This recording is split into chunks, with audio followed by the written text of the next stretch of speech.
Le pouvoir des États-Unis s'affaiblit. Beaucoup de leurs alliés les plus proches quittent les États-Unis pour serrer la main de la Chine et de la Russie. Pour les États-Unis, c'est une source d'inquiétude. Ils ne peuvent plus forcer personne à rester avec eux. Et pour les nouvelles internationales, les nations qui tournent le dos aux États-Unis sont devenues un sujet d'actualité récemment. Le Japon, allié le plus proche des États-Unis, a décidé de se réconcilier avec la Russie et de mettre fin à ses sanctions. Les États-Unis ont obligé le Japon à faire cela dans le passé, mais comme les États-Unis sont impuissants maintenant, le Japon ne veut plus rester avec eux. Le Japon rejoint les BRICS, qui fourniront au Japon les avantages que les États-Unis n'ont pas pu offrir. Les BRICS aideront le Japon à éliminer les bases militaires américaines au Japon et à en faire un État plus pacifique. Mais avant de discuter de la façon dont cela se produira, discutons d'abord de pourquoi les États-Unis avaient des bases militaires au Japon. Les États-Unis ont contrôlé le Japon pendant de nombreuses années, et c'est à cause des bases militaires américaines que le Japon a dû accepter toutes les ordres des États-Unis. En raison de cette pression, de nombreux experts suggèrent que les sanctions du Japon contre la Russie sont également le résultat de la menace des États-Unis. Le Japon a dû faire tout ce que les États-Unis disaient à cause des bases militaires. De nombreux habitants ont protesté contre leurs bases militaires. Plus de 70% des habitants ont déclaré ne pas vouloir de bases militaires au Japon. Les manifestants avec des pancartes « Pas de guerre » ont protesté partout au Japon, mais cela n'a rien changé. Les habitants voulaient que les États-Unis quittent le pays car, même s'ils leur rendaient service, cela ne valait pas la peine. Vous vous demandez peut-être comment les bases militaires américaines ont pu être bénéfiques pour le Japon. Eh bien, le Japon se sentait très vulnérable face à la Corée du Nord et avait besoin de défense pour éviter une éventuelle attaque. Les forces armées japonaises n'étaient pas aussi fortes que celles de la Corée du Nord, d'où la nécessité d'une sécurité supplémentaire. Le Japon a donc demandé l'aide de son plus proche ami, les États-Unis, mais ces derniers ont décidé de construire des bases militaires au Japon, alors que le simple fait de promettre un soutien en armement aurait suffi.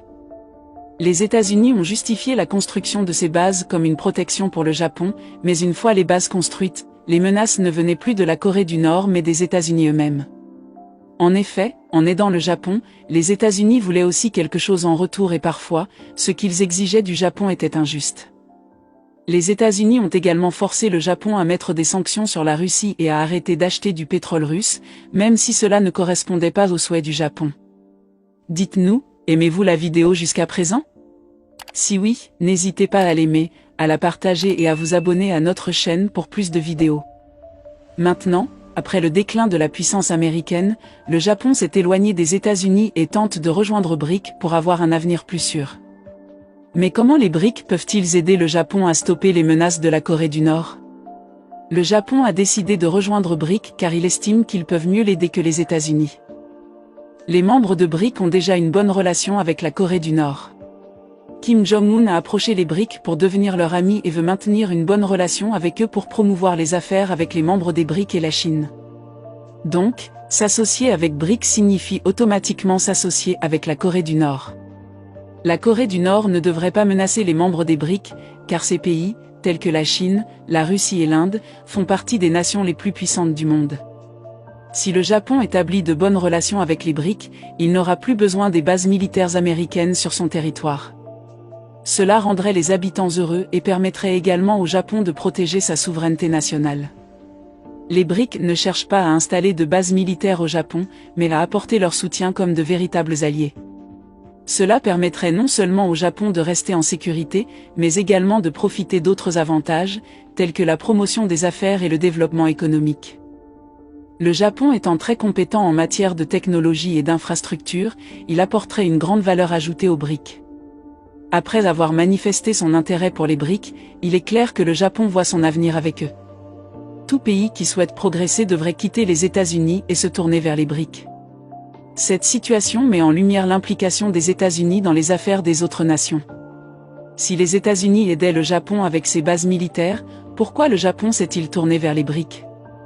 La raison en est que par le passé, le Japon n'avait pas d'autre choix que de rester allié des États-Unis, mais cette alliance ne lui a pas apporté beaucoup d'avantages. Dès qu'il a eu la possibilité de s'allier avec les BRICS, il a immédiatement saisi l'opportunité. La question est maintenant de savoir si d'autres pays quitteront également les États-Unis à l'avenir. Les États-Unis n'ont pas aidé leurs alliés dans les moments difficiles et ont souvent profité de leurs difficultés. Ils jouent un mauvais jeu politique et utilisent les pays en difficulté à leur avantage. Il n'est donc pas sûr que certains pays souhaitent rester alliés avec les États-Unis. Il est probable que de nombreux pays se tournent vers les BRICS, qui aident les pays sans prendre d'avantages injustes. Cela devrait réduire l'importance des États-Unis dans le monde, tandis que les BRICS continueront d'élargir leur influence. Pensez-vous que le Japon va s'allier avec les BRICS et renverser les États-Unis, ou la peur de la Corée du Nord obligera-t-elle le Japon à donner ses bases militaires aux États-Unis? Faites-nous savoir dans les commentaires ci-dessous. Les États-Unis accepteront-ils une telle défaite s'ils sont obligés de quitter le Japon? Si vous souhaitez voir d'autres vidéos comme celle-ci, n'hésitez pas à aimer et à partager cette vidéo, et à vous abonner pour recevoir plus de vidéos exclusives. À bientôt!